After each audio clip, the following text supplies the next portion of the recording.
everybody. I'm Matt Valley, and this is the Rock and Roll Research Podcast, where we feature the super cool backstories and side gigs of the research pros that you trust. Now, usually on this podcast, we explore the rock and roll side of research, but today we're going to flip the script a little bit and explore the research side of rock and roll, man.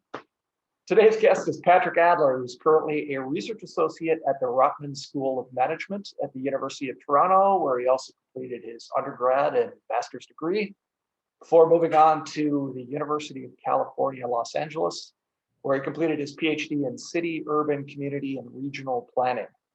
Now, what's really interesting about Patrick is he's been doing this really cool research that explores the regional economic impact of large-scale music festivals like Coachella and Lollapalooza and South by Southwest, all the things that we've been missing during the pandemic.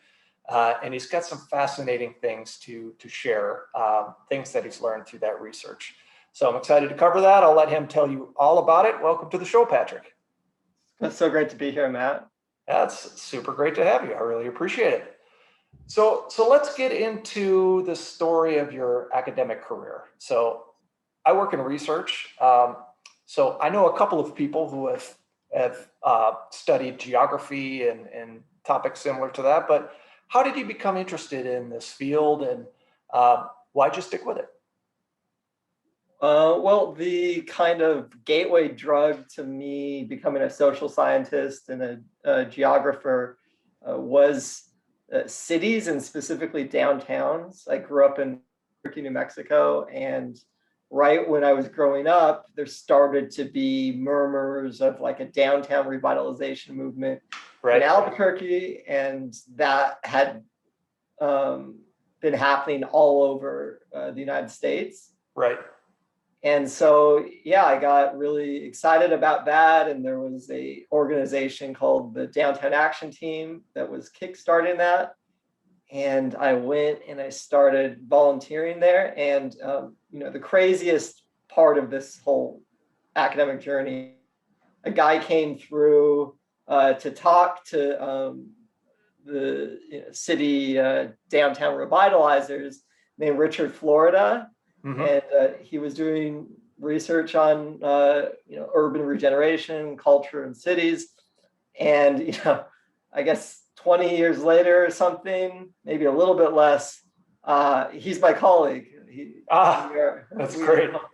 So eventually I went to the University of Toronto and I studied cities, and he towards the end of my time as an undergrad, and we started hanging out.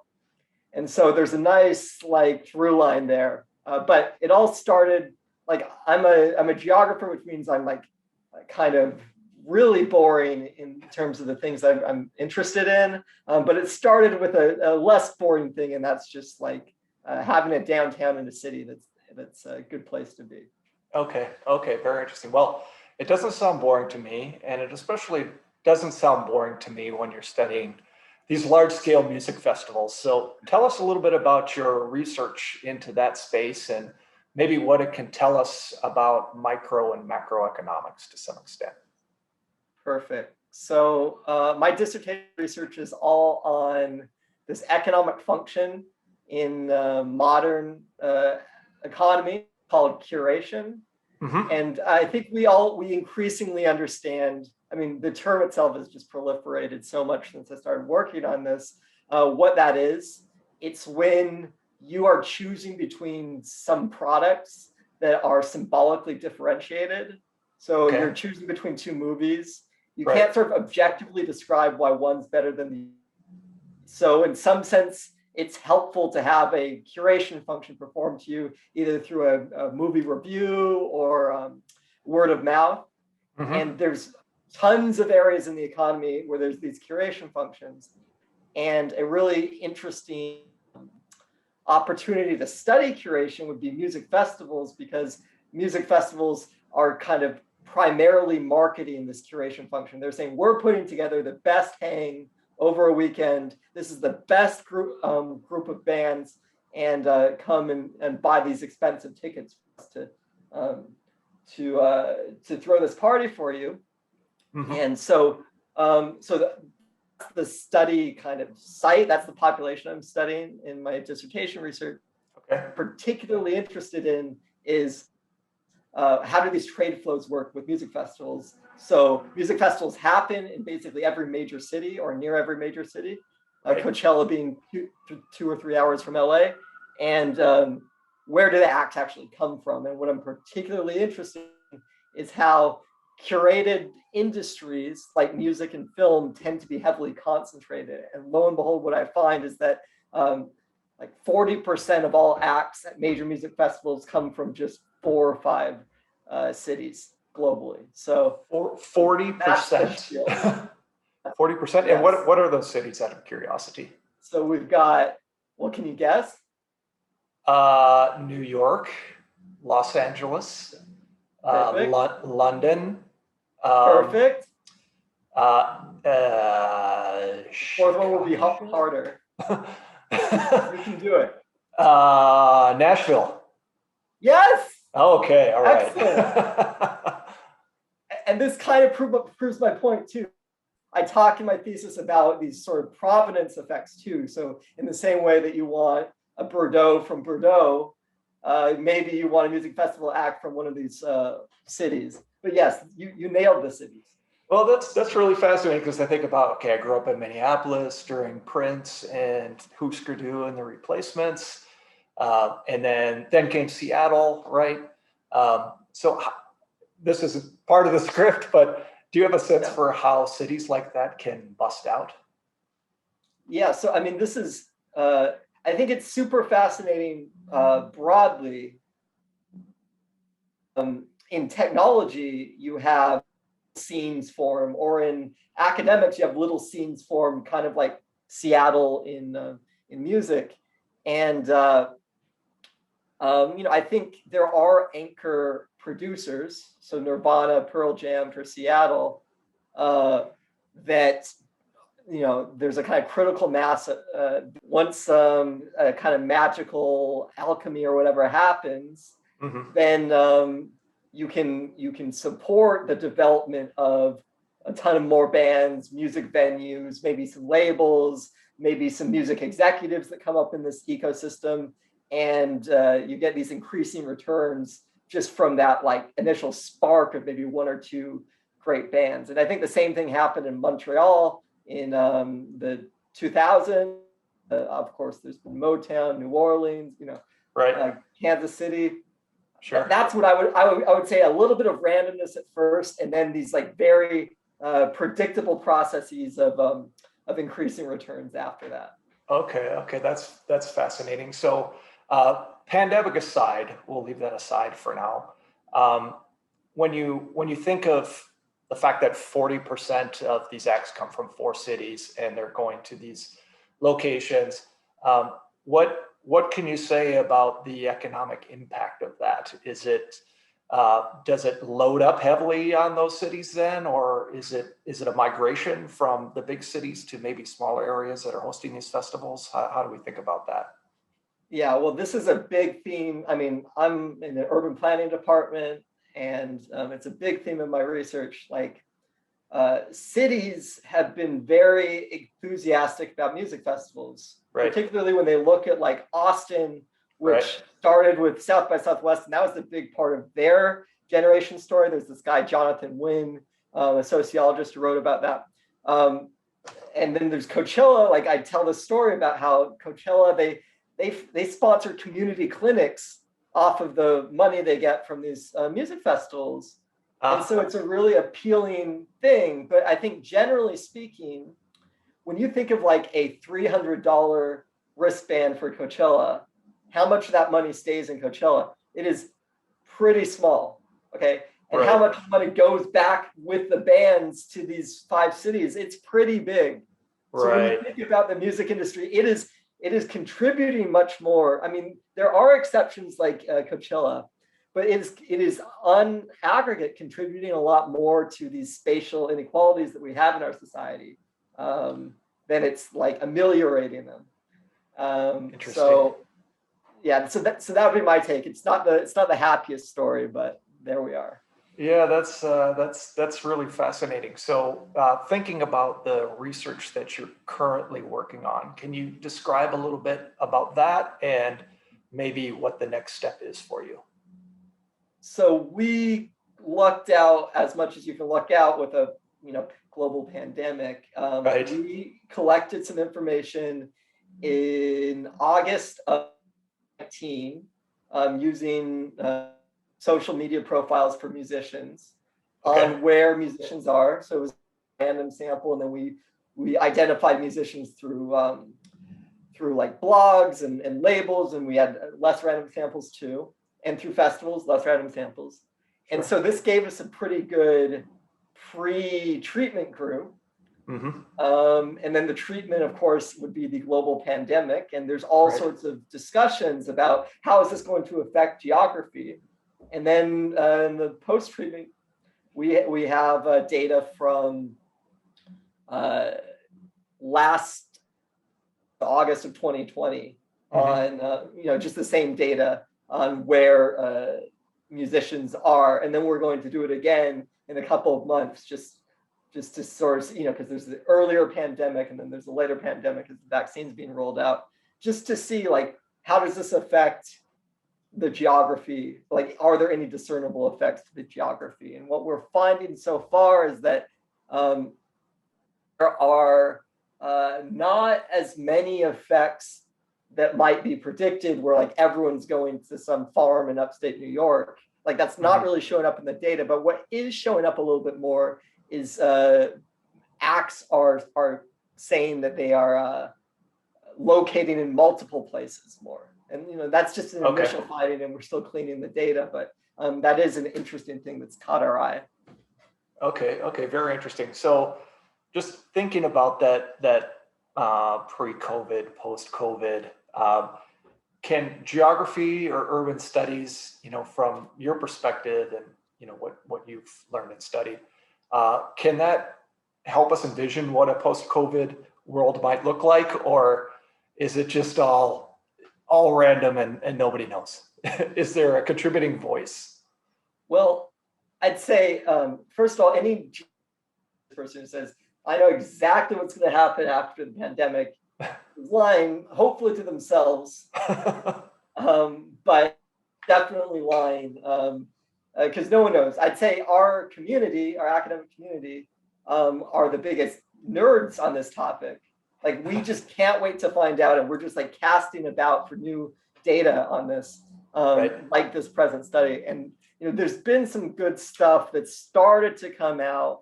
There's some great urban economics studies now on work from home and how that affects the urban form of cities, but no real great answers yet. We have some guesses, but no real like great answers. And and some theories. A lot of people theorize that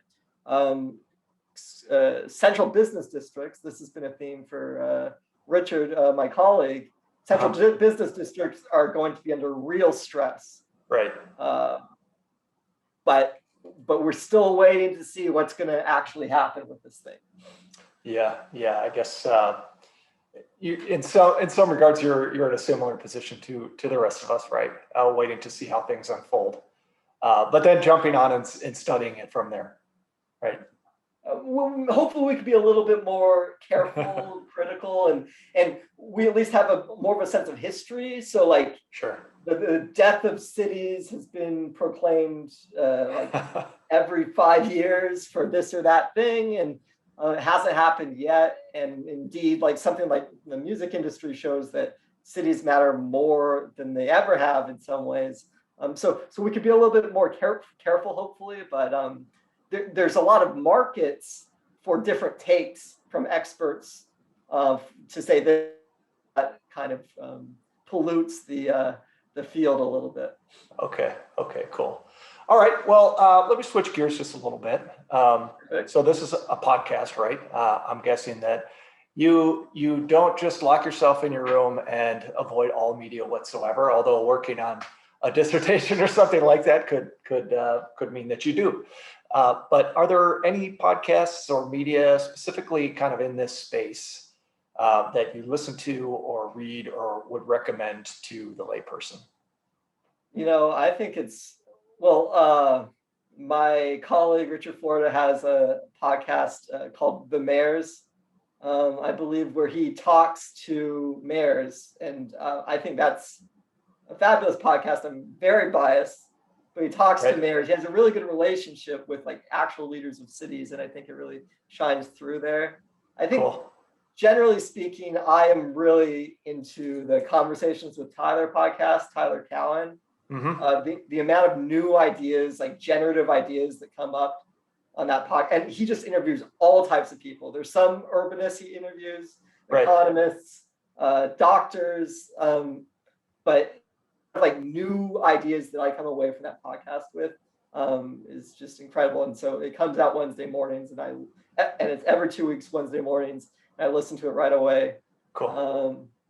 And everything else is pretty boring, like big ringer head, being big like Bill Simmons head, and that kind of stuff. That's good. I'll share that when I post this video. Links to the podcasts you mentioned.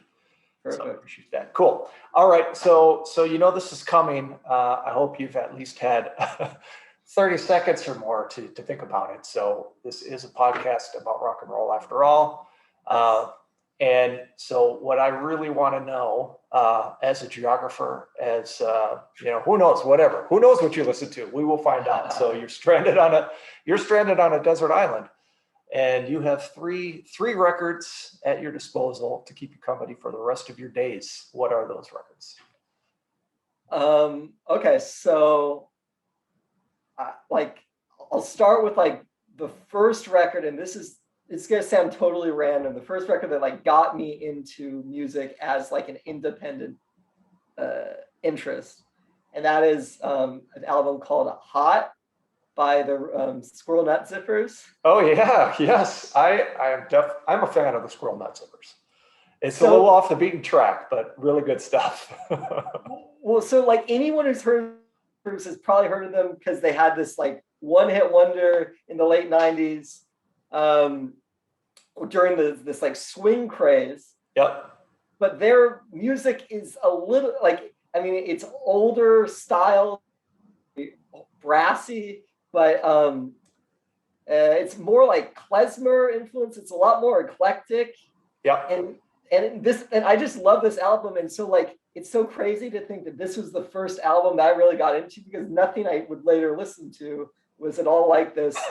But so fantastic. They're great musicians. They're still at it. Actually, Andrew Bird, of all people, started out playing with them. He played violin with them. Oh, wow. And he went on to, of course, be a massive star in his own right. Like, I think they're great. I think they're fantastic. Like, if you like Django Reinhardt, I think you'd like them. Yeah. I love that first choice. Okay, what else you got? Okay, so now it's kind of like the podcast. Like it gets progressively more boring.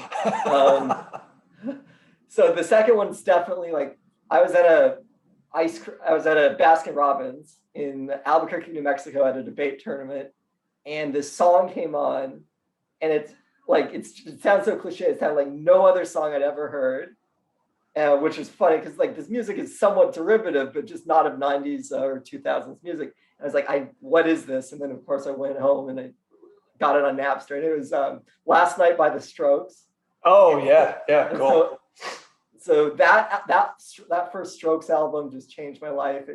It turned me from, I'd been really more into hip hop by that point, turned me into more of a garage rock kid. I learned all about garage rock, and it just changed my life. Made me even more excited about music. Made me really excited about cities. Like it's a very urban kind of sound. So love it. That's got to be one. Love it. Okay. And, last one. The third one, I would say, when I was starting out as a research associate in Toronto, we had, of course, horrible winters. Yep. And nothing was like a better balm to that like pain of a Toronto winter than the second album by Vampire Weekend, Contra,